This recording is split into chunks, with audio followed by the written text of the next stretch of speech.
Shalom Uvracha. Le Baal Shem Tov, au début de sa vie de jeune marié, n'était pas encore le grand tzaddik fondateur du chassidisme que nous connaissons. Il vivait de manière très modeste et pour assurer la subsistance de sa famille, il avait une carriole et un vieux cheval. La carriole, avec l'aide de sa femme qui n'avait pas été habituée à ces durs travaux, mais qui l'aidait avec sa pelle, la carriole servait à transporter le sable et le ciment qu'il amenait en ville pour le vendre et gagner les quelques pièces nécessaires à leur subsistance.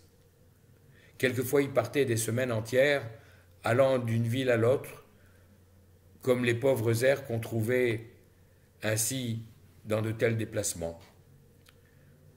Le cheval finit par vieillir et par ne plus être capable de tirer la charrette. C'était un gros problème pour le Baal Shem Tov.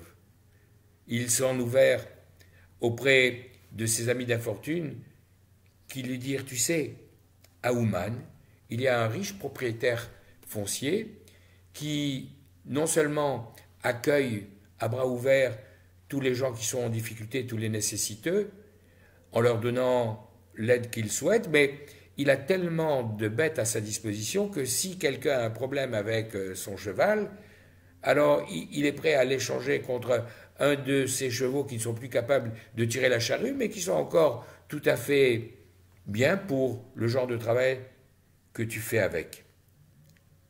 Alors, le Baal Shem Tov, sans hésiter, prend la direction de Ouman avec sa femme, une grande partie du chemin à pied parce que le cheval n'est plus capable de les tirer et de les transporter, et ils finissent par arriver donc chez Reb Baruch, le propriétaire en question, qui les accueille comme il le fait toujours, les bras ouverts, leur fait servir un repas chaud et leur donne une chambre. Mais il faut savoir que Reb Baruch, lorsqu'il voyait un couple sans enfants, pour éviter des problèmes, mettait l'homme et la femme dans des chambres séparées.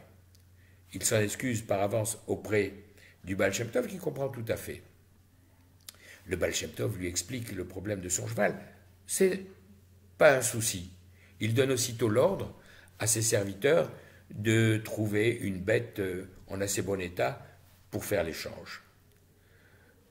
Le Baal Shem Tov décide de rester quelques jours pour reprendre des forces et de repartir tout de suite après Shabbat. Les 2 repas quotidiens sont assurés.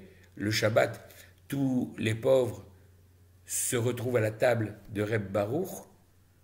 Et donc, Motzei Shabbat, la veille du départ, alors que Reb Baruch a vérifié que tout était en ordre et se prépare à se coucher, qu'est-ce qu'il voit?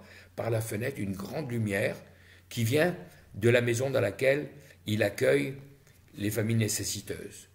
Il a peur qu'il y ait un incendie, il court, se dirige sur la pointe des pieds vers la chambre où se trouve le Baal Shem Tov, et là, regarde par le trou de la serrure, qu'est-ce qu'il voit? Le Baal Shem Tov, assis par terre, les mains levées vers le ciel, en train de réciter Tikkun Chatzot. Lama Azaftani, pourquoi tu nous as abandonnés, pourquoi tu nous as laissés?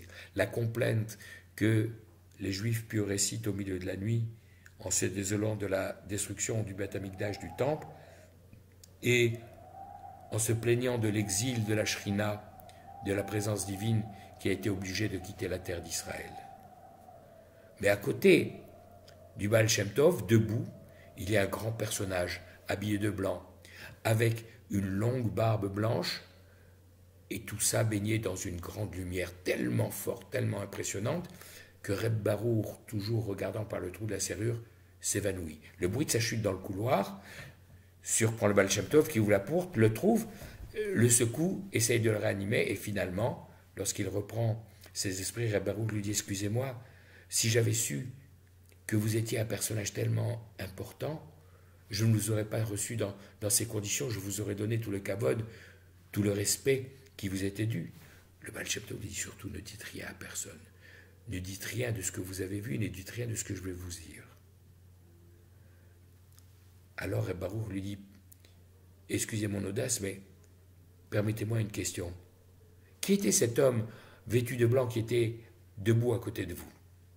Avec un sourire, le Baal Shem Tov lui dit, puisque vous avez déjà eu le mérite de le voir, je vais vous dire qu'il s'agit du Maharal de Prague, Rabbi Ariel Lev, votre prestigieux ancêtre qui est revenu pour m'annoncer que pour terminer son parcours sur la terre et réparer ce qui doit l'être, il va se réincarner dans le fils que vous allez avoir, vous et votre femme, dans l'année qui vient. Et pour cela, il y a deux conditions. La première, c'est que vous nommiez cet enfant Ariel Lev, comme lui. Et la deuxième, c'est qu'à la différence des filles que vous avez eues jusqu'à présent et qui ont été nourries par des nourrices à qui votre épouse les avait confiées, ce garçon-là soit allaité directement par sa mère parce qu'il est destiné à une grande mission. Au début de sa vie, il sera un tzaddik nistar, un juste caché, et qui devra attendre, comme moi je suis encore en train de le faire, l'autorisation de se révéler au monde. Et un jour, il deviendra un grand en Israël.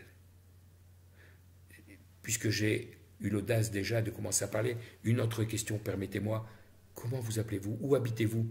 Que je puisse au moins vous aider, subvenir à vos besoins, que vous n'ayez plus besoin d'aller comme ça sur les routes.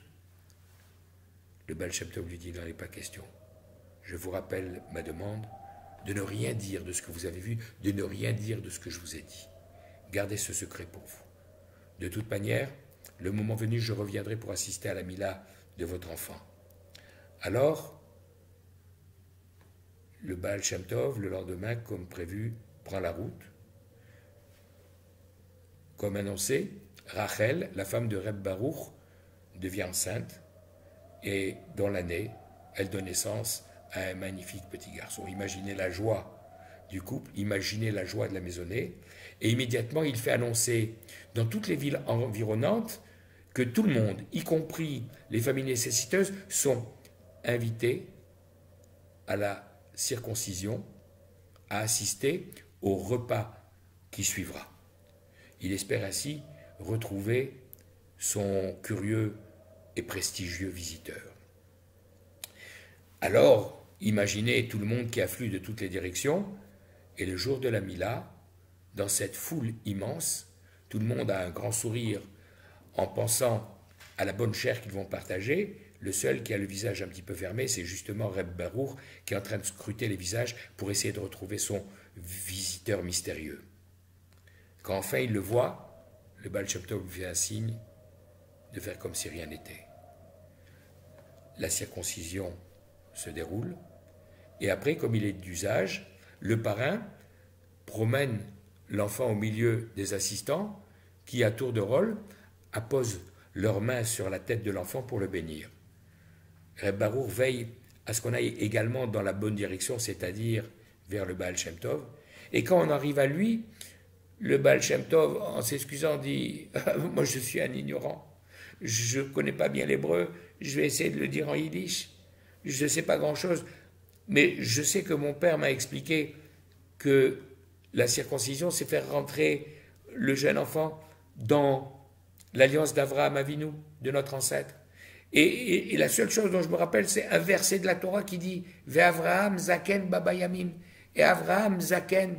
Avraham, son nom, c'est composé par les deux premières lettres, Aleph Bet, le père. Avraham, c'est le père de toute la nation, mais on l'appelle Zaken, Zaken qui veut dire en hébreu, je crois, Zaïdé en yiddish, grand-père. C'est le père et en même temps le grand-père de tous les juifs du monde. Alors, la seule chose que je peux souhaiter à cet enfant, c'est d'être à son tour un père et un grand-père de nombreux juifs dans le peuple d'Israël. En entendant cette formulation un petit peu curieuse, tout le monde sourit, tout le monde rit. Mais lorsque les uns et les autres viennent féliciter ensuite les parents, ils reprennent la formule en disant « Comment va Zaïdé? Comment va ce jeune petit grand-père » Quelques années plus tard, après une vie banale, cachée, ce Ariel Lev, puisqu'il a été nommé comme son ancêtre prestigieux, le Maharal de Prague, Ariel Lev, se révélera et deviendra un grand tzaddik, connu pour ses subvention en faveur du peuple juif, aussi bien sur cette terre que dans le ciel.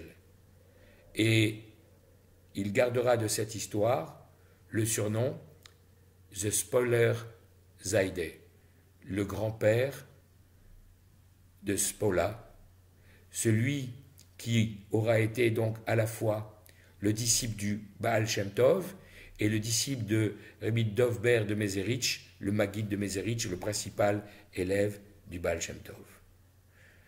Si je vous ai raconté cette histoire, c'est parce qu'elle est en lien directement avec le 3e verset de la paracha, qui commençait par Isha kitazria veyalda zacha, lorsqu'une femme ensemencera et qu'elle engendra un enfant, un garçon. Alors, le 3e verset nous dit Bayom Hashemini, Imol, Bessar Orlato, le 3e jour, on circoncira la chair de son excroissance, la chair de son prépuce. Alors, puisque c'est le premier thème qui est placé en tête de la paracha, avant l'histoire des différentes catégories de tsarat qu'on va traduire rapidement par lèpre alors qu'il s'agit de tout à fait autre chose, puisque c'est le premier sujet abordé par la paracha, c'est la raison pour laquelle j'ai partagé avec vous cette belle histoire du Baal Shem Tov. Shabbat Shalom, Kol Tuv, Bracha Ve'atzlacha.